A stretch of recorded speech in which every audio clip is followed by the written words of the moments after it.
Hello good evening everyone. प्यारे साथियों नमस्कार, स्वागत है आप सभी का आपके प्यारा सा नए यूट्यूब चैनल साइंस संग्रह अनुसार पर। मैं उम्मीद करता हूं कि आप सब लोग बहुत अच्छे होंगे। सो प्लीज हंसते रहिए, मुस्कुराते रहिए, स्वस्थ रहिए और खूब मन लगा के पढ़ाई करते रहिए। कैसे हैं आप सभी लोग?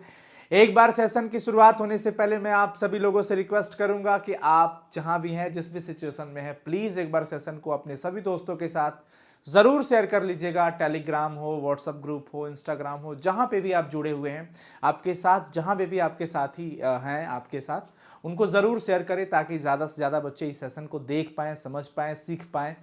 और लगातार आप सबों के लिए जंग जारी है, मेहनत हम लोग लगातार कर रहे हैं आपके बोर्ड एग्जाम परीक्षा में बेहतर करने के लिए। आपका एग्जाम का प्रिपरेशन बेहतर हो, उसमें ज़्यादा से ज़्यादा हम लोग हेल्प कर पाएँ आपकी, इसके लिए जंग जारी है बच्चों। और मैं आशा करता हूं कि आपकी तैयारी भी बहुत अच्छी चल रही होगी। अगर इन केस कोई बच्चे परेशान होंगे तैयारी को लेकर के, तो प्लीज़ परेशान मत होइएगा, अपने साइड से अपना काम करते रहिएगा, रिवीजन करते रहिएगा, प्रीवियस ईयर क्वेश्चंस पे फोकस करते रहिएगा, प्रैक्टिस करते रहिएगा, लिखते रहिएगा लगातार। प्यारे बच्चों, आज के सेशन में हम आपको सिर्फ 3 सब्जेक्टिव क्वेश्चन बताने वाले हैं और ये क्वेश्चंस मैं आप सब लोग के काफ़ी डिमांड थे और मुझे लगा कि ये क्वेश्चन बहुत इंपॉर्टेंट है, बच्चों के साथ शेयर करना चाहिए। हालांकि मैं पहले भी बता चुका हूं ये क्वेश्चंस आप लोगों को कहीं ना कहीं ऑब्जेक्टिव के फॉर्म में, सब्जेक्टिव में मैं आपको चर्चा में लाया हूं कि बच्चों ये क्वेश्चन ज़रूर आप लोग पढ़ लीजिएगा, ये क्वेश्चन ज़रूर देख लीजिएगा। ये चीज़ें स्टार्ट हो उससे पहले मैं आप लोगों को एक इन्फॉर्मेशन देना चाहता हूं कि हमने 2 दिन पहले आप लोगों के लिए कुछ केमिस्ट्री का गेस क्वेश्चन दिया था, फिजिकल और इनऑर्गेनिक और साथ साथ में ऑर्गेनिक केमिस्ट्री के इंपॉर्टेंट रिएक्शन का और कन्वर्जन का क्या होता है वाला क्वेश्चन का भी। उसका पीडीएफ तैयार हो चुका है, हिंदी मीडियम में भी और इंग्लिश मीडियम में भी। यह सुनकर के आपके अंदर बड़ा उत्साह आया होगा कि चलो भाई, सर ने हम लोगों को क्वेश्चन भी दिया और सर ने हम लोगों को आंसर भी प्रोवाइड कराया। पर वो आंसर कहाँ मिलेगा मैं आपको बताऊंगा सेशन के एंड में, क्योंकि चीज़ें वीडियो बहुत ज़्यादा लंबा ना हो जाए, पहले कंटेंट फोकस कर लेते हैं। आंसर शीट तैयार हो चुकी है, हिंदी मीडियम में भी इंग्लिश मीडियम में भी, तो वो आपको मैं प्रोवाइड करा दूंगा डेफिनेटली। ठीक है जी, चलिए एक बार सेशन शेयर कर दीजिएगा बच्चों। हैबर विधि से अमोनिया कैसे बनाया जाता है, 5 नंबर का सवाल है, लगातार पूछा है। हैबर विधि से अमोनिया कैसे बनता है आज मैं आपको सिखाने की गारंटी लेता हूं। हिंदी मीडियम में हो, इंग्लिश मीडियम में हो, पूरा का पूरा आपको बता के जाऊंगा, आप चाहे हिंदी मीडियम के स्टूडेंट हो चाहे इंग्लिश मीडियम के, क्योंकि ये क्वेश्चन बहुत इंपॉर्टेंट होता है और ऐसा देखा गया है कि पी ब्लॉक चैप्टर का बहुत हॉट क्वेश्चन के तहत ये आते हैं क्वेश्चन। अमोनिया, अमोनिया जो कि NH3 होता है और इसको हम लोग N2 प्लस में H2, N2 प्लस, एक सेकेंड थोड़ा सा मैं थिकनेस बढ़ा लेता हूं। देखो जी बच्चों, N2 प्लस में H2, नाइट्रोजन और हाइड्रोजन गैस आपस में रिएक्शन करते हैं और अमोनिया गैस मिलता है। इससे पहले कि एक चीज ध्यान रखिएगा, ली चैटलियर का कहना था, ली सैतलिए का कहना था कि अगर आप चाहते हो कि अमोनिया ज्यादा से ज्यादा मात्रा में आप उत्पादित करो, बना पाओ, उसके लिए अगर आप चाहते हो कि अमोनिया ज्यादा से ज्यादा मात्रा में बने, तो उसके लिए आपको क्या करना है बच्चों, उसके लिए उन्होंने कहा कि आपको इस पूरे सेटअप में, पूरी प्रोसेस में टेम्परेचर को डाउन करना पड़ेगा, लो रखना पड़ेगा और प्रेशर को हाई रखना पड़ेगा। क्या है, माइंड सेट करो। अगर आप चाहते हैं कि अमोनिया का प्रोडक्शन मैक्सिमम अमाउंट में हो, लार्ज अमाउंट में हो, ज्यादा से ज्यादा मात्रा में हो, तो आपको क्या करना चाहिए, तापमान को कम करना होगा और दाब को बढ़ाना पड़ेगा, प्रेशर को हाई करना पड़ेगा, टेम्परेचर को लो करना पड़ेगा। पर जैसे ही आप टेम्परेचर लो करते हैं तो रिएक्शन की स्पीड पर, यानी कि अभिक्रिया की दर पर, रेट ऑफ रिएक्शन पर इंपैक्ट पड़ जाता है। टेम्परेचर जैसे डाउन करते हो पता चलता है रेट ऑफ रिएक्शन कम हो गया। अब रेट ऑफ रिएक्शन को हमें बढ़ाने के लिए, ज्यादा करने के लिए, इंक्रीज करने के लिए हमें यूज करना पड़ जाता है कैटलिस्ट को, यानी उत्प्रेरक का इस्तेमाल करना पड़ जाता है। अब वहां पर हम उत्प्रेरक जो इस्तेमाल करते हैं वो उत्प्रेरक कौन सा होता है, वो कैटलिस्ट कौन सा होता है, ये भी सवाल आपके बोर्ड एग्जाम में ऑब्जेक्टिव के फॉर्म में पूछा जा सकता है। हालांकि आयरन का पाउडर होता है, Fe का पाउडर होता है। किसका पाउडर होता है बच्चों, Fe का पाउडर होता है। मैं तमाम बच्चों से कहूंगा कि अगर आप अभी तक इस चैनल पे नहीं जुड़े होंगे, मतलब सब्सक्राइब नहीं किए होंगे, तो प्लीज आप, मतलब आप सिर्फ सब्सक्राइबर नहीं, आप एक हमारी फैमिली की मेंबर हैं, जो कि मतलब इतना बड़ा डैमेज के बावजूद भी आप सब लोग हमारे साथ खड़े हैं। ये बहुत बड़ी, मतलब ये हमारे लिए, बिहार के लिए, बिहार के आने वाले लाखों बच्चों के भविष्य के लिए आप लोगों ने साथ निभाया है, आपने स्टैंड हुआ है, तो ये मैं आप सबको धन्यवाद कहूँगा। और आप लोग प्लीज़ इस चैनल को ज़्यादा से ज़्यादा बच्चों तक शेयर करें, क्योंकि पुराने वाले चैनल पे 5 स्ट्राइक डाल दिए गए हैं और चैनल 27 जनवरी को टर्मिनेट होने वाला है। So please I request you all, मैं आप सभी लोगों से रिक्वेस्ट करता हूँ कि इस चैनल को और बढ़ाना है, शेयर करना है, बड़ा बनाना है, आपके अपने लिए, बिहार के लिए, बिहार के आने वाले भविष्य के लिए, बच्चों के लिए, ताकि जिन बच्चों को हम चाहते हैं पढ़ाना उन बच्चों तक हमें पहुंचना बहुत ज़रूरी है और वहां तक पहुंचाने में आपकी मदद ज़रूरी है, आप सबकी मदद ज़रूरी है। ठीक है प्यारे बच्चों, और हमारा प्रॉमिस आपसे था कि हम लगातार मेहनत करते हैं, करते रहेंगे और आगे भी जारी रहेगा ये मेहनत, चाहे कुछ भी हो जाए। बस आप लोगों का काम है हमें ज़्यादा से ज़्यादा बच्चों तक और इस परिवार को ज़्यादा से ज़्यादा बच्चों तक पहुंचाने की, क्योंकि वापस हम शून्य से स्टार्ट किए हैं इस चीज़ को, लेकिन आप लोगों से हिम्मत मिला है इस चीज़ को स्टार्ट करने का और आप लोगों ने प्रूफ कर दिखाया है। आपने पिछले 2 से 3 दिन के अंदर 50,000 बच्चे जुड़े हैं इस चैनल पे, ये बहुत बड़ी बात है। और अभी हम लोग 70K पर हैं, तो आई थिंक ये बहुत स्पीड आप लोग बढ़ाओगे। और लव यू ऑल बच्चों। पर इन सब के साथ साथ आपकी पढ़ाई बहुत इंपॉर्टेंट है। अगर आप इस पढ़ाई की जंग में जीत जाते हैं मतलब हमारी जीत हो गई। आपका रिजल्ट हमारी जीत का संकेत है, आपका बेहतर रिजल्ट आना हमारी जीत का संकेत है बस। तो बच्चों यहां पे हम किसका यूज करते हैं? एफई का यूज करते हैं। अब एफई की मतलब यहां पे आप मॉलिब्डेनम भी यूज कर सकते हैं, लेकिन कैटलिस्ट के लिए नहीं। आप कैटलिस्ट के लिए आप प्रोमोटर यूज कर सकते हो उसको। मॉलिब्डेनम सिर्फ प्रोमोटर का काम करता है, कैटलिस्ट का काम सिर्फ आयरन करने वाला होता है। इस पूरे के पूरे प्रोसेस में क्या होता है, अब आप डायग्राम के थ्रू चलिए। नाइट्रोजन और हाइड्रोजन गैस एंटर करता है, अंदर जाता है, अंदर जाते ही ये कहां पहुंचेगा? कैटलिस्ट चेंबर के अंदर जाएगा। कैटलिस्ट चेंबर का मतलब हो जाता है उत्प्रेरक कक्ष, और इसमें प्रवेश होने के बावजूद ये जैसे प्रवेश कर लेता है, प्रवेश होने के बाद ये कहां चला जाता है बच्चों? यहां पे कंडेंसर के पास कूलिंग सिस्टम में, जहां पर गैस को ठंडा कर दिया जाता है। ठंडा करने के बाद वो लिक्विफाइड हो जाता है, द्रवित रूप में आ जाता है। किस रूप में आ जाता है बच्चों? द्रवित रूप में आ जाता है। अब ये पूरी की पूरी कहानी अगर आप चाहते हैं कि सर हमें पूरा आंसर दे दीजिए, तो ये देख लीजिए। हैबर विधि में नाइट्रोजन और हाइड्रोजन से अमोनिया का निर्माण उत्क्रमणीय अभिक्रिया के द्वारा होता है। यह अभिक्रिया ऊष्माक्षेपी होता है, ये तो आप सबको पता होना चाहिए। ये आप सबको पता होना चाहिए कि यह अभिक्रिया ऊष्माक्षेपी होती है। अभिक्रिया में आयतन में कमी होती है। ला सैतलीय प्रिंसिपल के हिसाब से अगर आप चलेंगे तो मैंने आपको पहले ही बताया कि अगर आप चाहते हैं कि अमोनिया अधिक मात्रा में बने तो उसके लिए आपको कम ताप रखना पड़ेगा और उच्च दाब रखना पड़ेगा, तब जाके अमोनिया अधिक मात्रा में बनेगी। लेकिन इस सिचुएशन पे एक समस्या आता है, परंतु अभिक्रिया जो है ना बहुत धीमी हो जाती है, स्लो हो जाती है। तो अभिक्रिया की दर को हम बढ़ाने के लिए क्या करते हैं? उत्प्रेरक का इस्तेमाल करते हैं। इस सिचुएशन में आपने देखा कि N2 + H2 होता है। अगर आप बैलेंस करते हो इस केमिकल इक्वेशन को, तो प्यारे बच्चों यहां पर 2NH3 लिखोगे, यहां पर 3 हो जाएगा, ये 1 हो जाएगा। 1:3 के अंदर आप देखोगे कि नाइट्रोजन गैस और हाइड्रोजन गैस को हम मिक्स कर रहे हैं, यानी नाइट्रोजन और हाइड्रोजन को 1:3 के अनुपात में मिलाकर 2 वायुमंडलीय दाब पर तथा 200 एटीएम 200 एटीएम दाब तथा 500 डिग्री सेल्सियस ताप पर लोहे के चूर्ण द्वारा, जिनमें मॉलिब्डेनम का उत्प्रेरक यूज कर सकते हो सिर्फ वर्धक के लिए। मॉलिब्डेनम जो है उत्प्रेरक वर्धक के लिए, जो उत्प्रेरक का वर्धक का काम करेगा, उसके लिए आप उसको उत्प्रेरक कक्ष के अंदर, कैटलिस्ट चेंबर के अंदर गर्म करके मिला देते हो। किसके अंदर? कैटलिस्ट चेंबर के अंदर मिला देते हो। ऐसा करने से बच्चों अमोनिया मिल जाता है, लेकिन अमोनिया को द्रवित रूप में हमें प्राप्त करना होता है, इसलिए उसको संघनित्र में भेज देते हैं। आपने पढ़ा होगा जब खाना बनता, आपने देखा होगा जब खाना बनता है, घर में खाना बनता है, माता जी खाना बनाती हैं, चाची जी खाना बनाती है, बहन खाना बनाती है, भाभी खाना बनाती है, या आप भी बनाते हो।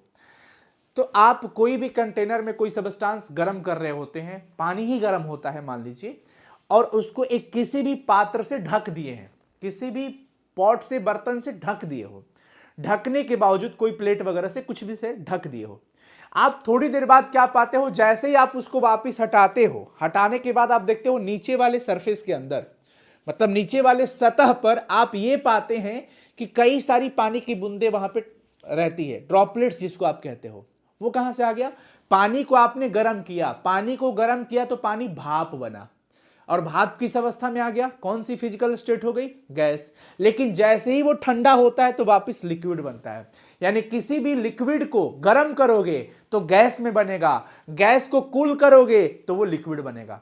यानी इवेपोरेशन और कंडेंसेशन, वाष्पन और संघनन, यही तो प्रोसेस था। वाष्पन और संघनन ही तो प्रोसेस है इसका। तो हमने संघनित्र में डाला, संघनित्र में क्या होगा, संघनन की प्रक्रिया होती है। मतलब क्या होता है बच्चों, मतलब ये होता है कि जो गैस बना था अमोनिया वो लिक्विफाइड हो जाएगा, द्रवित हो जाएगा। कुछ ऐसे भी नाइट्रोजन और हाइड्रोजन के मॉलिक्यूल होंगे जो रिएक्शन नहीं कर पाए होंगे, तो वो वापिस से फिर कैटलिस्ट चेंबर में भेज दिए जाते हैं।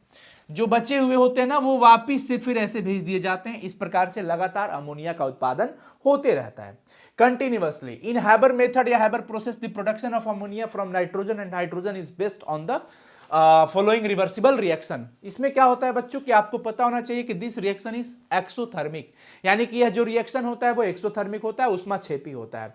इस रिएक्शन में वॉल्यूम उसका कम हो जाता है। इसलिए भाई अगर ली चैटलियर कॉन्सेप्ट के अकॉर्डिंग देखोगे तो अगर आप चाहते हो कि ammonia will be formed in large quantities, लेकिन शर्त क्या है, कंडीशन क्या है कि लो टेम्परेचर रखना पड़ेगा एंड हाई प्रेशर रखना पड़ेगा। बट एक इसका इंपैक्ट पड़ेगा कि रिएक्शन वेरी स्लो हो जाएगा। बट आप चाहते हो कि रिएक्शन की स्पीड मेंटेन रहे तो आपको क्या करना पड़ेगा, catalyst is used to increase the rate of reaction. भाई नाइट्रोजन एंड हाइड्रोजन को यूज करते हो mixed in the ratio of 1:3। आप क्या करते हो, यहां पर हीट करते हो इसको। कैटलिस्ट चैम्बर के अंदर टेम्परेचर क्या रहता है, आयरन का पाउडर रहेगा और टेम्परेचर क्या रहेगा बच्चों, 500 डिग्री सेल्सियस एंड 200 एटरियम प्रेशर रहेगा। अब भाई इसमें देख लेना है कि the ammonia obtained in this liquefied by following into condenser. Condenser का मतलब क्या हो गया, संघनित्र के अंदर जा करके क्या हो गया बच्चों, आप लोग पढ़ाई पे फोकस करिए प्लीज। आप सभी लोग थोड़ा पढ़ाई पे फोकस कर लेंगे, बहुत इंपॉर्टेंट सेशन है, पढ़ाई पे फोकस कर लेंगे।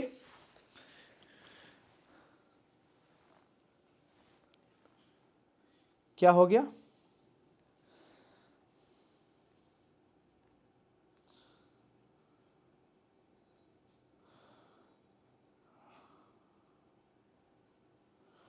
चलो हाँ, तो ये चीजें हो गया बच्चों, कंडेंसर के अंदर डालते हैं ताकि वहां से लिक्विफाइड अमोनिया हो, और जो रिमेनिंग अगर रहता है द रिमेनिंग गैस उसको अगेन पास्ट भेज दिया जाता है कैटलिस्ट चेंबर के अंदर, ताकि वहां से लगातार अमोनिया जो है कंटिन्यूअसली बनता रहे, प्रोड्यूस्ड होता रहे। तो आई थिंक ये आप समझ गए होंगे। सेकंड क्वेश्चन आता है, how is nitric acid prepared by Ostwald method, यानी कि ओस्टवाल्ड विधि से नाइट्रिक अम्ल कैसे बनाया जाता है। एक तो आपको बिल्कुल ये ध्यान रखना है बच्चों कि हैबर विधि से अमोनिया बनता है, ओस्टवाल्ड विधि से नाइट्रिक अम्ल बनता है, और कॉन्टैक्ट प्रोसेस से सल्फ्यूरिक एसिड बनता है। अब सोचिए आप सभी लोग कि ओस्टवाल्ड विधि में कैसे बनता है, तो आपके सामने जो प्रोसेस है ये एक डायग्राम हो गया बच्चों। अगर ये 5 नंबर का सवाल पूछेगा तो आपको डायग्राम बनाना ही पड़ेगा, बना लीजिएगा। जितना भी सिंपल हो सकता है आप अच्छा बना सकते हैं, पेंसिल का यूज करके बनाइएगा। एग्जाम में जब भी डायग्राम ड्रॉ करना हो, बनाना हो, पेंसिल का यूज करना है आपको। किसका यूज करना है आपको, पेंसिल का यूज करना है बच्चों।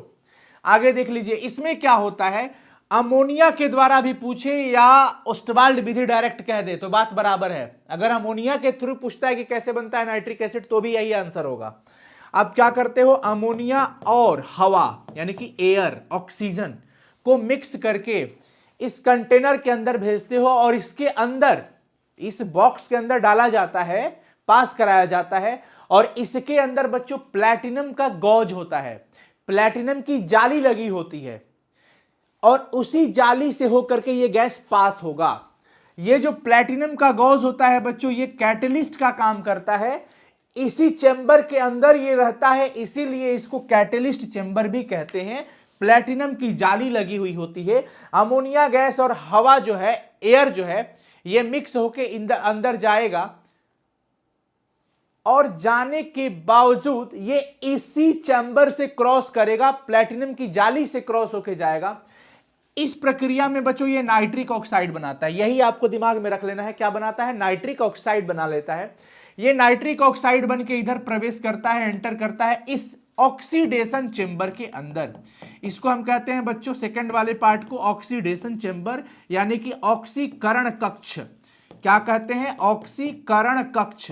ऑक्सीकरण कक्ष इसका मतलब ये हो गया, ये कक्ष मतलब कक्षा, रूम, स्पेस, एक ऐसा जगह, एक ऐसा कंटेनर, एक ऐसा पात्र, एक ऐसा सेटअप जिसके अंदर सिर्फ और सिर्फ ऑक्सीकरण होगा।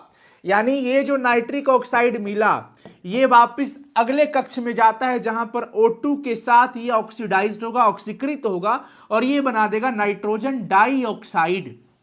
क्या बनाता है बच्चों? Nitrogen dioxide. अब ये नाइट्रोजन डाइऑक्साइड तो बन गया भाई, ये नाइट्रोजन डाइऑक्साइड बन करके अगले में प्रवेश कर रहा है जहां पे एब्जॉर्बिंग टावर वाली बात हो गई, जहां पे ऊपर से पानी का फव्वारा दिया जाता है। क्या दिया जाता है बच्चों? पानी का फव्वारा दिया जाता है। आप सब समझ लीजिएगा, पानी का फव्वारा है ये। अब ये जो पानी का फव्वारा है उसके ऊपर जाएगा NO2 के ऊपर जाएगा H2O, तो इसलिए बन जाता है नाइट्रिक एसिड। बस यही जो आपने डायग्राम के अंदर सीखा, जो आपने डायग्राम के अंदर देखा, वही सेम चीज हम लैंग्वेज के फॉर्म में लिख देते हैं कि भाई हमारे पास अमोनिया और हवा के मिश्रण को प्लैटिनम जाली वाले उत्प्रेरक कक्ष में प्रवाहित करते हैं। इन जालियों का जो टेम्परेचर होता है 700 से 800 डिग्री सेल्सियस टेम्परेचर होता है। यहां पे ऑक्सीकरण के फलस्वरूप हमें क्या मिलता है? नाइट्रिक ऑक्साइड मिलता है। यानी कि आपने क्या करा? NH3 प्लस में O2 करा, आपको मिल गया नाइट्रिक ऑक्साइड। देन आप नाइट्रिक ऑक्साइड जो आपको मिला, प्राप्त नाइट्रिक ऑक्साइड को ऑक्सीकरण कक्ष में, यानी कि इसके अंदर आप भेजते हो हवा के ऑक्सीजन के द्वारा, O2 के द्वारा ऑक्सीकृत कराते हो, तो नाइट्रोजन डाइऑक्साइड मिल जाता है, यानी कि NO2 मिल गया। NO वापस किस में कन्वर्ट हो गया? NO2 में। अब वो NO2 पानी में जाता है, अवशोषित हो जाता है पानी के थ्रू और फाइनली आपको मिल जाता है क्या?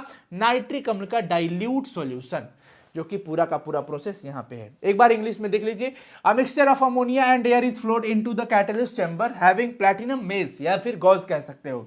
The temperature of platinum gauze is kept around 700 to 800 degree Celsius, मतलब 700 से 800 डिग्री सेल्सियस टेम्परेचर आपको प्लैटिनम जाली का रखना है। तो आपसे पूछेगा उत्प्रेरक कौन सा यूज करते हो? सारे बच्चे चैट सेक्शन में लिख दो। जब हम लोग ओस्टवाल्ड मेथड से अमोनिया बनाते हैं, सॉरी ओस्टवाल्ड मेथड से नाइट्रिक अम्ल बनाते हैं, नाइट्रिक अम्ल बनाते हैं, तो कौन सा कैटलिस्ट यूज करते हैं, कौन सा उत्प्रेरक यूज करते हैं? एक बार चैट सेक्शन में सारे बच्चे फटाफट से लिख देंगे। चैट सेक्शन में सारे बच्चे फटाफट से लिख देंगे ये बात। उसके बाद बच्चों क्या होता है कि आपको नाइट्रिक ऑक्साइड मिला, आपने नाइट्रिक ऑक्साइड को वापस ऑक्सीडेशन चैम्बर के अंदर भेजा, जिससे नाइट्रोजन डाइऑक्साइड मिल गया। क्या मिल गया आपको? Nitrogen dioxide. अब ये नाइट्रोजन डाइऑक्साइड क्या होता है बच्चों? वाटर को एब्जॉर्ब करता है और फाइनली बना देता है डाइल्यूट नाइट्रिक एसिड का सॉल्यूशन। बात खत्म। सबने बच्चों ने लिख दिया पीटी, बहुत सही। अब ये लास्ट सवाल हो जाता है बच्चों, जो कि बहुत इंपॉर्टेंट होता है। मैं नहीं चाहता हूं आपको ज्यादा टाइम लगे, बहुत सॉलिड चीजों को बहुत सॉलिड टाइम में देने का कोशिश है।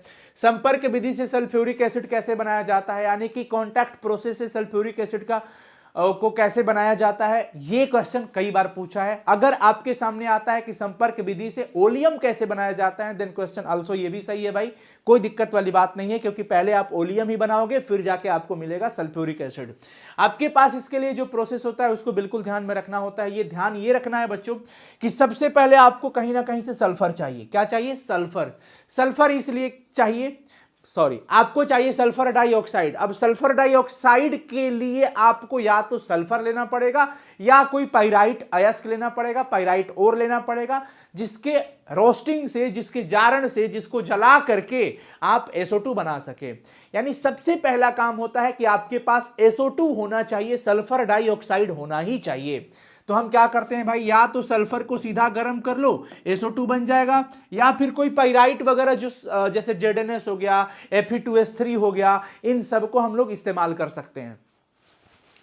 अब देख लीजिए SO2 मिल गया, लेकिन अब हम क्या करेंगे कि इस SO2 को वापस अगले चेंबर के अंदर भेज करके ऑक्सीडेशन कराते हैं, ऑक्सीकरण कराते हैं। जैसे आपने देखा नाइट्रिक ऑक्साइड का O2 के साथ ऑक्सीडेशन कराया तो NO2 हो गया, इधर NO था, इधर NO2 हो गया, यानी एक ऑक्सीजन से दो ऑक्सीजन, तो यहां पर दो ऑक्सीजन से तीन ऑक्सीजन नहीं होगा? बिल्कुल होगा सर, क्योंकि ऐड होगा, ऑक्सीजन एटम ऐड हो जाता है उसमें, क्योंकि ऑक्सीडेशन ही हो रहा है। एडिशन ऑफ ऑक्सीजन का केस चल रहा है। लेकिन ये सारा जो प्रोसेस आप देख रहे हो ये वाला, इसके लिए कैटलिस्ट कौन काम आता है, जरा चैट सेक्शन में सभी बच्चे लिख देंगे। जब कॉन्टैक्ट प्रोसेस की बात हो रही हो तो वहां पे बच्चों आ जाता है V2O5। क्या आ जाता है? V2O5 यानी कि vanadium pentoxide. V2O5 vanadium pentoxide SO3 बन गया। अब ये जो SO3 होता है बच्चा लोग, इसमें क्या करना है आपको, ये प्यारे बच्चों, इसके लिए आपको 98% पहले से H2SO4 रखना होता है, जो कि ऐड होकर के H2S2O7 बना देता है, जिसको हम लोग कहते हैं ओलियम। क्या कहते हैं बच्चों? ओलियम कहते हैं उसको। और ये ओलियम में आप इच्छा अनुरूप अपने मन के हिसाब से जिस भी कंसंट्रेशन का सल्फ्यूरिक एसिड बनाना चाहते हैं उसके अकॉर्डिंग पानी को ऐड कर लीजिएगा और फाइनली देखिए 2H2SO4 बन के रेडी हो गया, प्रिपेयर हो गया। 2 2 4, 2 दूनी 4, S2 है, S2 है, O7 और 1 8 हो गया। तो यहां पर भी 4 दूनी के 8, H2SO4 बन के तैयार है। इसके इंग्लिश में पढ़ लीजिए बच्चों। उससे पहले एक चीज समझ लीजिएगा कि ये भी जो रिएक्शन होती है ऊष्माक्षेपी होती है, यानी कि एक्सोथर्मिक होती है और रिवर्सिबल होती है। लेकिन इसमें भी कमी आता है, आयतन में, वॉल्यूम में कमी आता है, तो सारी प्रोसेस वही हो जाती है। इसके लिए, इस रिएक्शन के लिए ऑप्टिमम टेम्परेचर, अनुकूलतम ताप इतना रखना पड़ता है और अनुकूलतम दाब यानी कि ऑप्टिमम प्रेशर इतना रखना पड़ता है। 2 से 3 एटीएम दाब होना चाहिए, एटमॉस्फेरिक प्रेशर है। ये आपका पूरा का पूरा डायग्राम है, अगर आप चाहो तो बना भी सकते हो एग्जाम के अंदर। 3-4 जो चैम्बर इंपॉर्टेंट है, इसमें प्यूरिफिकेशन का पूरा ध्यान रखना पड़ता है। हर एक स्टेप पे कोई भी गंदगी उसके अंदर ना रह पाए, कोई भी इंप्योरिटीज ना रह पाए, इसलिए बार बार प्यूरिफिकेशन की बात इसमें होती है। How is sulphuric acid made by contact method या कॉन्टैक्ट प्रोसेस? आप क्या करते हो? First of all sulphur dioxide is obtained. आपको ये लेना ही पड़ेगा, लेकिन कैसे भाई? बर्निंग ऑफ सल्फर कर लो, या फिर आप कोई पाइराइट ओर्स जो है उसको एक्सेस ऑफ एयर के साथ बर्न कर लो। सेकंड क्या करते हो आप, यानी कि आप मान लो H+O2 आपने ले लिया, SO2 बन गया। देन आपको क्या करना है बच्चों? ऑक्सीडेशन चैम्बर के अंदर V2O5 के प्रेजेंस में SO3 मिल जाता है, सल्फर ट्राइऑक्साइड। फिर आप क्या करते हो? इसको 98% सल्फ्यूरिक एसिड के साथ ऐड कर देते हो, जोड़ देते हो, इससे ओलियम बन जाता है। मैं चाहूंगा एक बार सभी बच्चे ओलियम का फॉर्मूला लिख देंगे ताकि आपकी रिवीजन प्रैक्टिस स्ट्रांग हो जाएगा। मैं चाहूंगा कि चैट सेक्शन में सभी बच्चे ओलियम का फॉर्मूला जरूर मेंशन करें, H2S2O7 सभी बच्चे जरूर लिखें। और प्लस में प्यारे बच्चों, इसके बाद अब आप क्या करते हो? इसमें H2O ऐड कर सकते हो। हालांकि ये नेक्स्ट स्टेप का रिएक्शन है, ऐसे मत लिख दीजिएगा। इसके बाद आप इसको प्रॉपर्ली ऐसे लिखिएगा। कैसे? ऐसे कि ओलियम जो मिला H2S2O7, इसमें आप H2O मिला दो, जिससे कि आपको H2SO4 मिल जाएगा। 2H2SO4 मिल जाएगा, 2H2SO4 मिल जाएगा, 2H2SO4 मिल जाएगा। समझ आ गया? Yes sir. समझ आ गया? Yes sir ji. कोई दिक्कत वाली बात? No problem, no problem. चलिए एक बार बता देंगे सभी बच्चे, समझ आ गया क्या?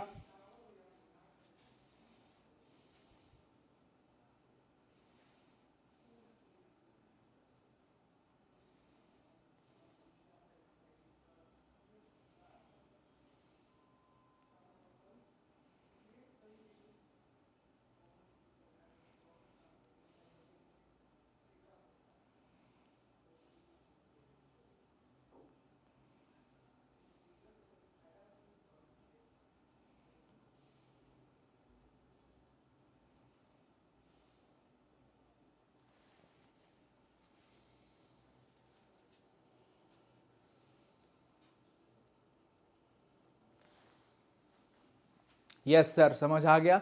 वेरी नाइस, बहुत सुंदर।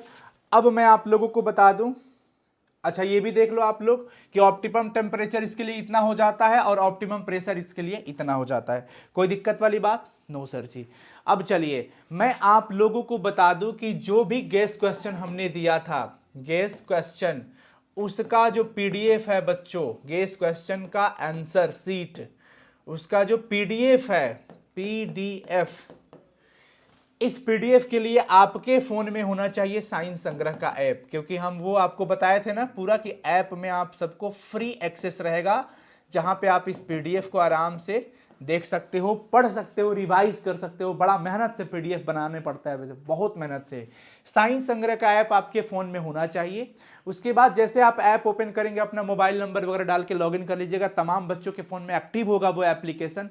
ये बिल्कुल फ्री कंटेंट है, मतलब आपको ना जो भी हमने गेस क्वेश्चन दिया था, हमारी एक ही मकसद है कि जितना ज्यादा से ज्यादा बच्चे हो सके चीजों को पढ़ सके, और वो सबके लिए है। गेस क्वेश्चन है, इंपॉर्टेंट क्वेश्चन है। मतलब आपको मैं ये कह सकता हूं कि अगर आप उतना पढ़ते हैं तो आप एग्जाम में बेहतर कर सकते हैं।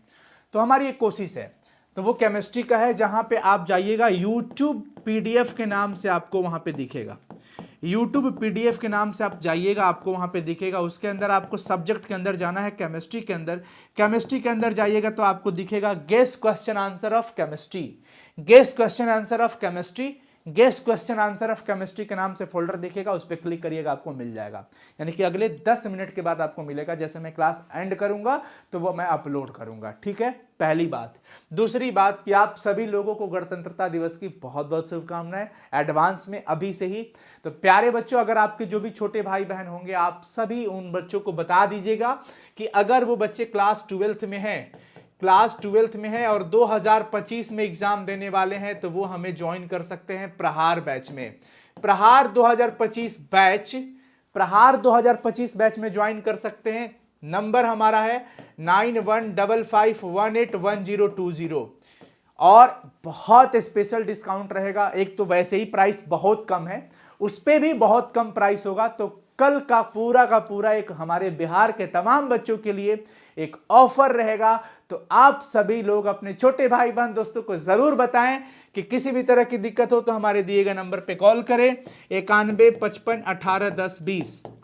स्पेशल ऑफर, वैसे तो प्राइस बहुत कम है ऑल सब्जेक्ट का। प्रहार 2025 साइंस हिंदी मीडियम का बच्चा हो, चाहे इंग्लिश मीडियम का बच्चा हो, चाहे आर्ट्स का बच्चा हो, हर एक बच्चों तक ये मैसेज पहुंचा देना, ताकि कल की एक स्पेशल डिस्काउंट में हर वो गरीब मजदूर का बच्चा ज्वाइन हो सके जो ख्वाब लिया है अनुसर से पढ़ने के साथ। वैसे तो हम YouTube पे हैं ही, और हमारा सपना है कि हर बच्चों को पढ़ाना है, चाहे जो भी हो सके, जितना हो सके। हमारी पूरी कोशिश रहेगी कि हम मेहनत कर सके। All the best, thank you so much guys. आप लोग खूब मेहनत करते रहिए, और आप लोग अपना प्यार दिखाते रहिए, सेशन को शेयर करते रहिए। और इस सेशन का पीडीएफ भी उसी सेशन के अंदर, वहीं पे यूट्यूब पीडीएफ आइकॉन के अंदर, टैब के अंदर अपलोड हो जाएगा, तुरंत अपलोड हो जाएगा, आपको परेशान नहीं होना है। और मैं आप सभी बच्चों से एक बात कहूंगा कि प्यारे बच्चों, इस परिवार को वापस बड़ा करने की जिम्मेवारी न सिर्फ अनुसर की है, ना सिर्फ अनुसर की टीम की है, आपकी भी बनती है। क्योंकि इतनी बड़ी मतलब आप सोचिए 1.5 मिलियन के आसपास, 1.36 मिलियन का जो चैनल था, जिसको बनाने में हमने 5 साल हमने सींचा है, उसको अपनी एक एक बूंदों से सींचा है उसको। आप इस दर्द को समझ सकते हैं। लेकिन आपके सामने मैं मुस्कुराते हुए खड़ा हूं सिर्फ इसलिए कि हमारे बच्चे परेशान ना हो, हमारे बच्चे को ये लगे कि हाँ भाई चलो अनुसर वापिस फिर खड़े हुए हैं, तो हम लोग इनका सपोर्ट करेंगे। और इस क्योंकि आप परेशान होंगे तो आपकी परीक्षा पे प्रभाव पड़ेगी, इसलिए मैं चाहता हूं कि हम हंसते मुस्कुराते आपके सामने हमेशा से हूं, लेकिन दिलों में लाखों दर्द छुपा लिया हूं। जिन्होंने भी हमें दर्द दिया, हमने जिसका साथ दिया, ऑनेस्टली दिया था, पूरा बिहार जानता है, पूरा बिहार देखता है। मैं मानता हूं कि अब मुझे ऐसा लगता है कि मैंने बहुत बड़ी गलती करी थी वैसे लोगों के साथ आकर के। लेकिन अगर मतलब वही है ना कि आपको पता नहीं चल पाता है कि हाँ किस तरीके के लोग हैं, कैसे लोग होते हैं, और शायद ये भी कर सकते हैं, ऐसा एक्सपेक्टेड नहीं था। तो हम लोग शिक्षक ठहरे, पर कोई बात नहीं बच्चों, आपके सामने हम खड़े हैं, हमारी टीम खड़ी है। बस आपकी तैयारी मजबूत होने का जो वादा है, इरादा है, उसको बुलंद रखें और रखे रहेंगे। बस आप लोगों से प्यार चाहिए, सपोर्ट चाहिए, साथ चाहिए, और ये भी चाहिए कि आपको बेहतर रिजल्ट लाना है बच्चों 12th में। इसके लिए चाहे जितना रच के मेहनत करना पड़े करो, प्लीज करो। इसलिए करो कि आप अपने माँ बाप के सपनों को पूरा कर सको, अपनी ख्वाहिशों को पूरा कर सको, जो भी एक चाहत है, और साथ साथ आपकी रिजल्ट की सफलता, अनुसर की इस जंग की जीत होगी, इसके लिए भी मेहनत करना please. All the best, thank you so much, love you आप सभी को। बाय, टेक केयर बच्चों, बाय बाय।